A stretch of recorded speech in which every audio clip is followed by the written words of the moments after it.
Yo mga ka-CB, welcome back to my channel. So, makulimlim na tanghali sa inyo mga ka-CB, no? So, ngayon mga ka-CB is kaka-water change ko lang. Ayan, kita nyo mga ka-CB, ubos lahat ng galon natin. Pati yung sa mga stock water natin at ayun, naglalagay na ulit ako. Anyway mga ka-CB, bago ko pala simulan itong vlog ko. So, thank you so much sa lahat ng mga bumati, nag-comment sa last update ko sa vlog ko at sa mga bumati sa Facebook at sa sa GC ko ng CB Gapi Vlog. So ayun, shoutout sa inyo and thank you so much sa pagbati. At ayun mga ka-CB, no, nakita nyo, nakaka-water change ko lang, ayan, malinis. And then may good news pala ako sa inyo mga ka-CB. Ito mga ka-CB, ayan, kita nyo itong mga fry na yan, yung mga sobrang liit na yan. Kaka-harvest ko lang yan ngayon. So may bago tayong fry ng ating bluegrass. So marami-rami din sila, mga nasa 12 din peraso. Ayan, bluegrass to. First batch din to dun sa isang malaking female natin. So, ayun nga, gaya nga nasabi ko, pag nag-drop, medyo parang nangihina, nagpapaalam. Pero buti, nagbigay siya sa atin ng first batch. At ito din kasi, first batch din kasi to. Ayan. Dito, first batch din to, ang dami. At ang nakakatuwa dito pala sa bluegrass natin, mabilis silang lumaki. Ayan, matataba sila. Ayan, di lang masyado kita kasi white sila. So, transparent pa yung kulay. So, white din kasi yung tab mga ka-CB na pinaglalagyan nila. Pero napansin ko dito sa bluegrass, mabilis lumaki yung fry nila. So balitaan ko kayo dito kapag lumaki itong mga to agad. Ayan. Ayan. As in ano lang yan mga baby na yan. So water change ko to, binawasan ko ng konti. And hindi sila level. So ayan, dito ko na sila nilagay. So inacclimate ko muna itong mga fry na to para hindi rin mabigla kasi galing sila dito. Pero hindi na masyadong matagal yung acclimate kasi same temperature lang naman yun dahil magkalapit lang naman yung pinagpapwestuhan ng ating mga pinagkuhanan ng fry na yan. Kasi ito mga ka-CB, update tayo dito.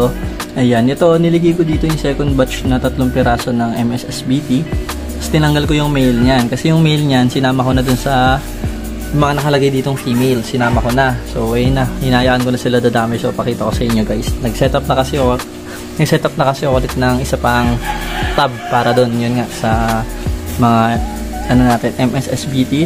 Kasi itong mga mas malalaking fry dito, ito yung bluegrass din, anak din to nung namatay na female.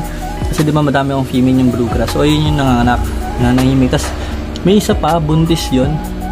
Ayun, nandoon sa pinakadulo yun, taba din ng tiyan mga ka-CB. Kita nyo ba? Yun o. Ayan, taba din. So magdidrop din yan. So hinihintay ko din. So ang dami din tayong bluegrass fry. Kasi ito pala mga ka-CB, no? Nag-water change ako at naglipat-lipat na rin ako ng mga fry. So dito, may HB Blue female na 3. Tapos, yung male dito ng RDSS, 3 peraso nilipat ko na. So dito sa mga female ng RDSS na to, hintayin ko to mag-mature, lumaki, para ibabangga ko dito. Or dun sa isa pang setup ng kung sino may pinaka the best female dun sa mga batch ng aking RDSS. Yun yung ibabangga ko dito. So, ito kasi yung gusto kong male. Ayan. Sobrang half moon niya at ang ganda ng pagkaka-tail niya ng RDN. So, sobrang half moon niya at may snake skin na siya sa katawan. So, ito yun. 1 month pa lang to. Ganito na siya kalaki. Ang ganda-ganda niya. Ayan. So, ayan guys. Kaka-water change ko na sa kanila. Kasi ito naman yung sa first batch natin ng HB Blue isa. Ayan. Tapos, ito naman yung kapatid. Ito yung sobrang laki na male. So sa may second batch na fry ng bluegrass ko, nagtatabi ako para dito. May malaki ditong isang female eh. So yung female dito, ililipat ko dito. Ayan mga ka-CB. So yun, pagbangga-banggain ko lang sila. Kasi ito naman first batch to. Ito yung first batch na nagustuhan ko. So ito yung babaksakan ko ng female soon. Yung female niyan galing sa first batch, dito galing ngayon. Dito ko kukuha soon. So gusto ko mas malaki pa. So, itayin ko pa mas lumaki kasi mga jubi pa lang to. Ayan, mga jubi pa lang. Tapos, may isa pala ditong blue RDSS na sobrang dominant. Galing doon sa isa pang batch ng aking female. So, ito, baka ibangga ko to. Ito, ayan mga ka-CB. Ang laki kasi niya at ang ganda rin ng pattern niya. Ayan, ayan. Baka yun ang ibangga ko sa breeder kong male. Ayan, ipag-prepare ko sila. Ayan, pair. So, pair lang muna para hindi tayo masyadong masobra sa fry kasi mahirap. Wala naman tayong masyadong tab para lagyan nyo. So, alalay din kasi sa breeding. Ayan. So yung mga kasibi, ito naman yung update sa bluegrass natin na female. So, ay bluegrass, HB blue natin na female. So, ang laki na nila. Ayan. Tapos ngayon, nag-pellets lang sila mga kasibi kasi nga ngayon lang ako nakapag-hatch ng BBS kasi nga Sabado-Linggo busy. So, ayun. Nag-celebrate ng party. Ito yung picture namin. Ayan. Tropa ko. So, ayun mga kasibi, no? Tapos, ito mga kasibi, mukhang wala na rin to siguro. Nangihina pero hayaan ko na lang. Pero ang ginawa ko dito, 'di ba may isa pa nito ng hina, nag-drop nga din siya. So ito nga yun, nilagay ko na dito sa mga gagawin kong chops gapi. Ayan, pero hindi ko alam kung tatagal na naman to, pili ko kukunin na naman to. So nandito sila sa chops gapi. Kasi to RDSS dito na first batch dun sa female din na isang breeder.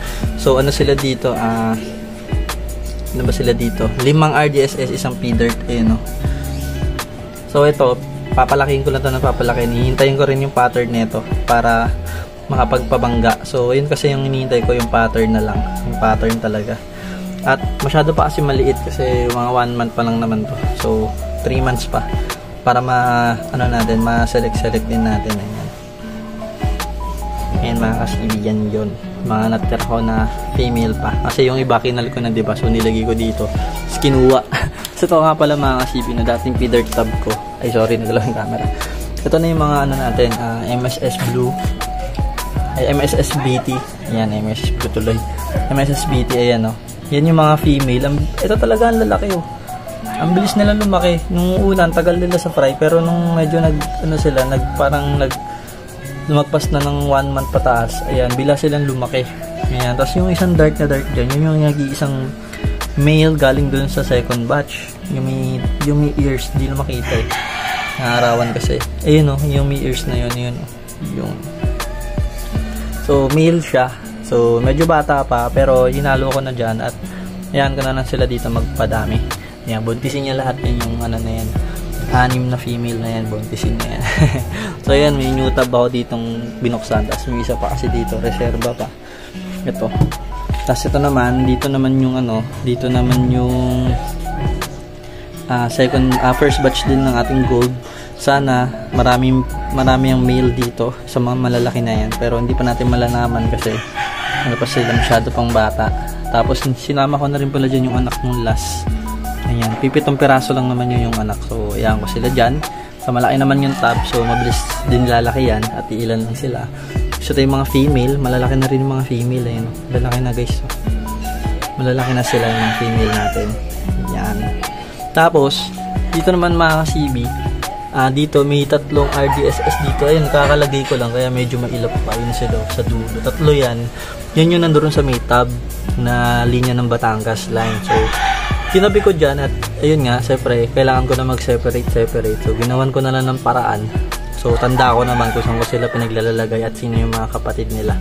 Ayan, para hindi natin yung mga inbreeding at para makapag-select tayo. Ganun kasi mga kasibi. So, yun nga, alalay lang sa breeding para yung tab, alalay din sa pagdami kasi nga, may mapipilitan ka maglagay kasi nga, kailangan nyo mag-separate ng mga guppies nyo.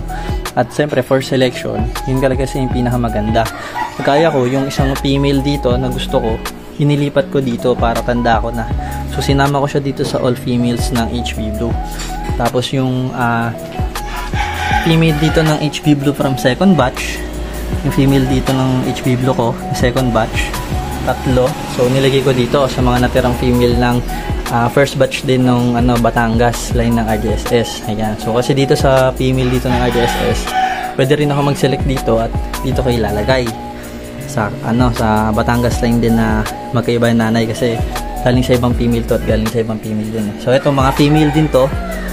Pero kapatid nito yan eh. Hindi kasi pwede. So female din to. So yung mga male, siguro magkahanap ako ng male dyan. Hahanapan ko ng male to. Dito na siguro. Dito na kasi yung male nito ito yung male niya 4 na piraso. Parang ito hindi ko pa sure kung may male pa dito pero bata pa kasi, so mga ilang weeks pa para malaman ko. Pag may male na naman ako nakita, lilipat ko na lang dito para bandali na lang. Kasi itong bluegrass, ayan, hinayaan ko lang muna dyan. Ito mabilis lumaki. So ilang piraso ba sila dito? Mga 10 piraso din to. Kasi kinuha ko na rin dito yung isa pang ilan pirasong bluegrass. So, nilagay ko na dito. Ayan, mga ka-CB. Tapos ito kasi mga ka-CB, ano na to, HB Blue na third batch. So, bata pa. Ayan, pero nakakita na ako ng mga male. Ayan. Kasi ito kasi yung second batch din ng HB Blue natin. Dito ko na sinama sa mga male ng RDSS natin na hindi ko alam kung goods pa. Pero, okay pa naman for newbie. Pero, sa akin, ayoko na ng pattern. So, ito talaga yung gusto ko yung pattern sa Batangas line. Ayan. So, pagandahin ko to kasi yan. Maganda talaga ng pattern niya. Saka ng pagka-snake skin niya. Ganda ng tail niya. Sa sobrang half moon niya talaga mga ka-CB. So, kailangan ko mabuti to. Saka ito siyempre.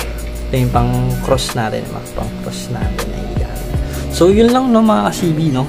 Sana na-enjoy kayo. Na-enjoy nyo itong video natin sa mga maglilipat natin ng copy.